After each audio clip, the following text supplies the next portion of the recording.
This podcast is for the short story Harrison Bergeron by Kurt Vonnegut, and you can find this on page 140 of eFictions. There are only 2 points that I think are important to mention about this story, and the first is that we just read The Pedestrian, and this one is similar in that it is a sort of satire of television, in that it is a distraction from all of the important things in our lives. And we see that particularly at the end of the story where she forgets what she sees on TV, something real sad on television. Um, say that we should forget bad things or forget sad things, George replies to Hazel. And, when we think about the media and some of the things that are covered today, and the lack of coverage of things around the world that are important stories, when it comes to talking about news, and yet our news is dominated by things that deal with celebrities and different gaffes, different things that people have said, debates that don't have that much of an impact, rather than focusing on world events that are sad and that people don't necessarily want to watch. And instead, it's very easy to delude ourselves and just to avoid those things altogether and not think about them.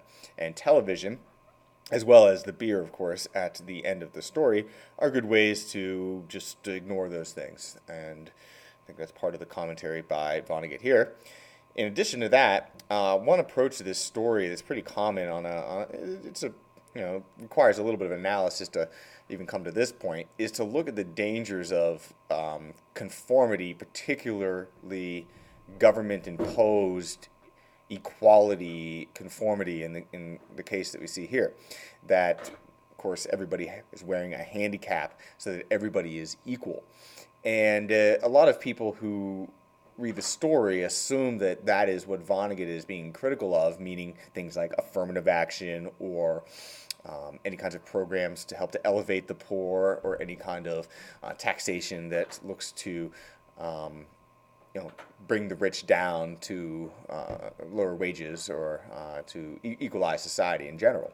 And while I think that that is in here, and certainly it's unavoidable in this story, Vonnegut himself being, in many ways, a socialist, and if you read a lot of his other works, we see a lot of his opinions on wealth distribution and just how humanity treats itself.